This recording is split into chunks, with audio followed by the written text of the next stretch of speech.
আসসালামু আলাইকুম রহমতুল্লাহি আবরাকাত। ফরজ সালাতের সালাম ফিরানোর পর রাসূলুল্লাহ সাল্লাল্লাহু আলাইহি সাল্লাম তাসবিহ তাহলিল পড়তেন, জিকির আজকার করতেন, সাহাবীরাও তাই করতেন।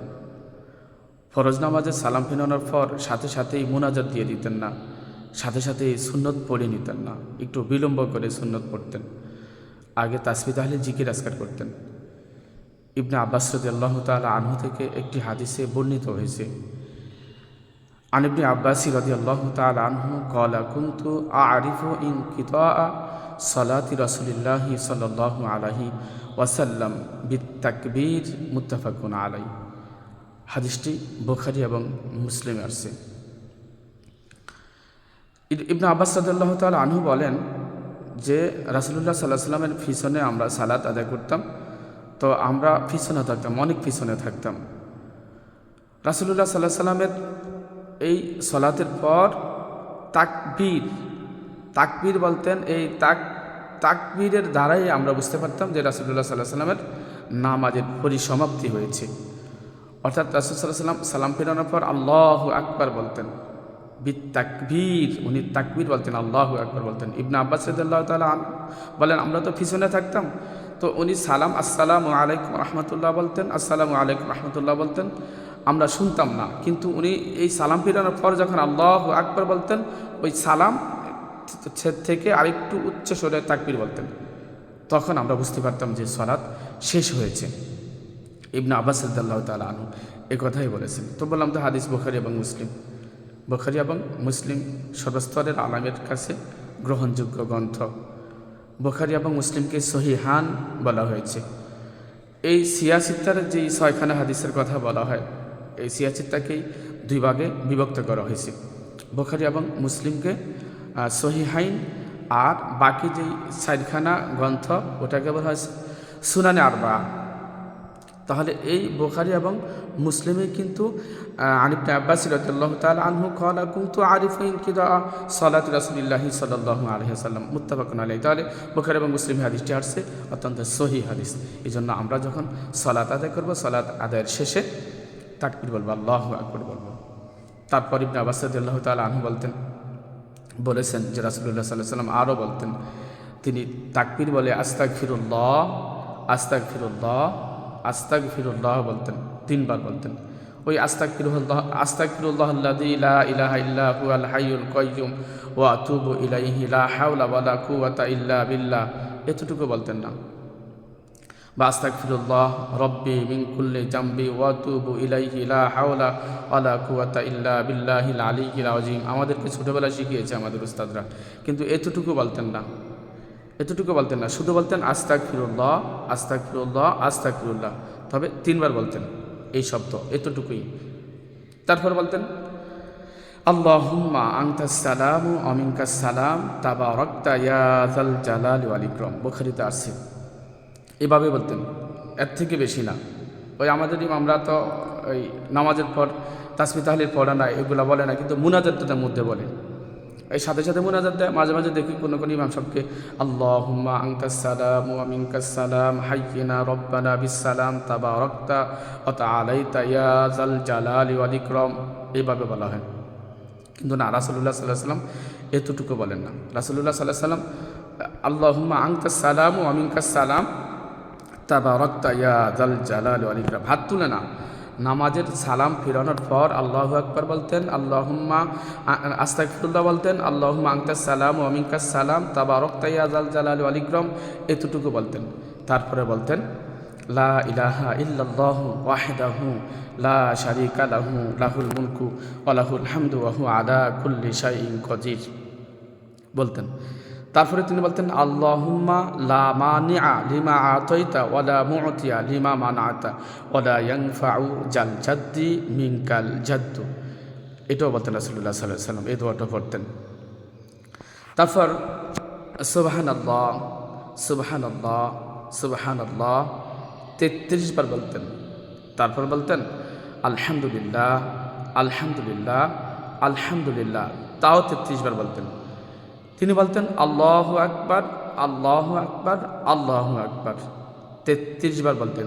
তাহলে সুবহানাল্লাহ, আলহামদুলিল্লাহ, আল্লাহু আকবার 33 বার করে 99 বার যখন হতো তখন তিনি বলতেন, একবার বলতেন লা ইলাহা ইল্লাল্লাহু ওয়াহদাহু লা শারীকা লাহু লাহুল মুলকু ওয়া লাহুল হামদু ওয়া হুয়া আলা কুল্লি শাইইন কাদির।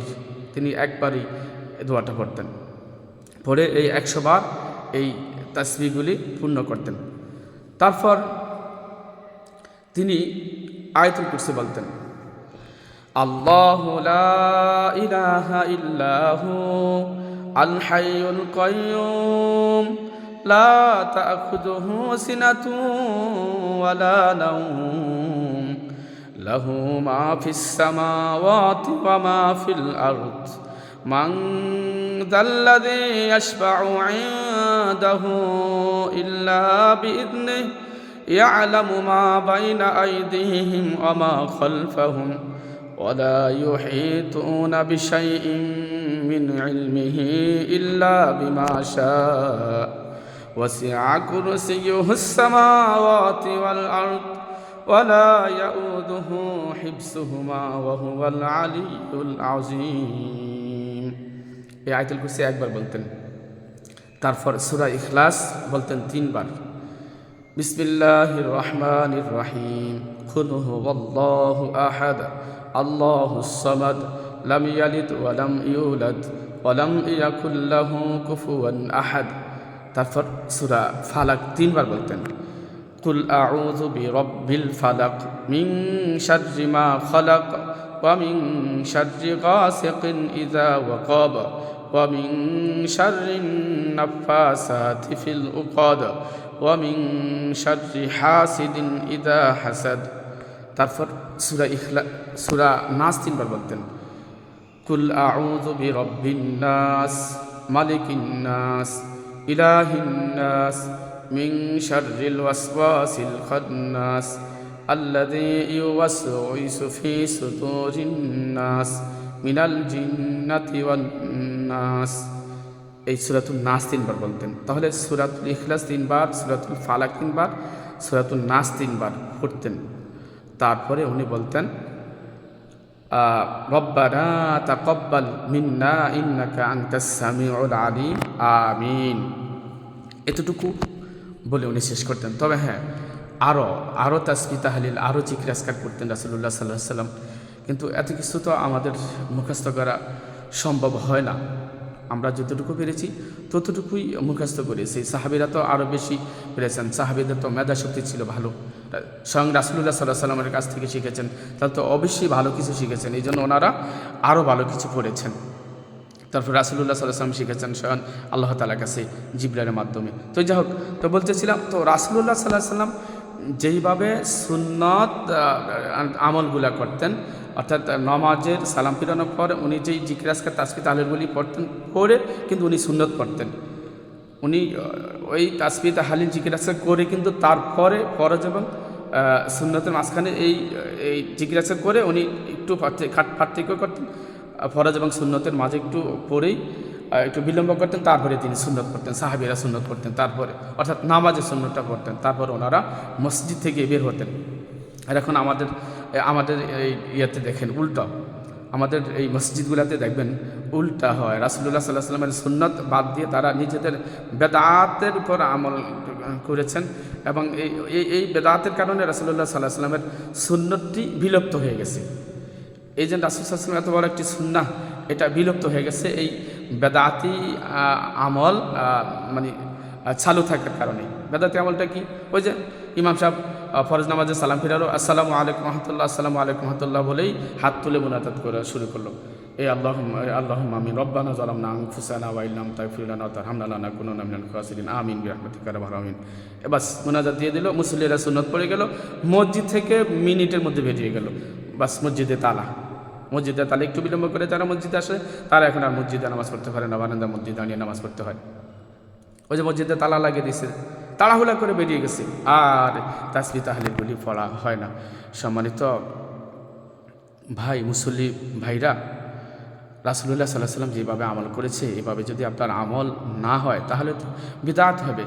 আপনার পীর আপনাকে কিভাবে শিক্ষা দিল, আপনার পীরে আপনাকে তাসবিহ দিল, আপনার পীরে বলল যে সুন্নত পড়ে তারপরে আপনি মসজিদে বসে বসে জিকির আজকার করবেন। আপনার পীর যেভাবে আপনাকে শিক্ষা দিল ওইভাবে আপনি শিখলেন, কিন্তু রাসূলুল্লাহ সাল্লাল্লাহু আলাইহি ওয়াসাল্লাম যেভাবে শিক্ষা দিল এইভাবে আপনার কি শিক্ষা করা উচিত ছিল না?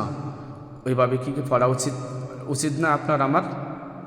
আমরা চেষ্টা করব ফরজ নামাজে সালাম ফিরানোর পর সহি তরিকা রাসূলুল্লাহ সাল্লাল্লাহু আলাইহি ওয়াসাল্লাম যেভাবে আমাদেরকে সুন্নাহ শিক্ষা দিয়েছেন, যেভাবে আমল শিক্ষা দিয়েছেন এভাবে করার আল্লাহ তাআলা যেন তৌফিক দান করেন। সুবহানাকাল্লাহুম্মা বিহামদিকা আশহাদু আল্লা ইলাহা ইল্লা আনতা আস্তাগফিরুকা ওয়া আতুবু ইলাইক। আসসালামু আলাইকুম ওয়া রাহমাতুল্লাহি ওয়া বারাকাতুহু।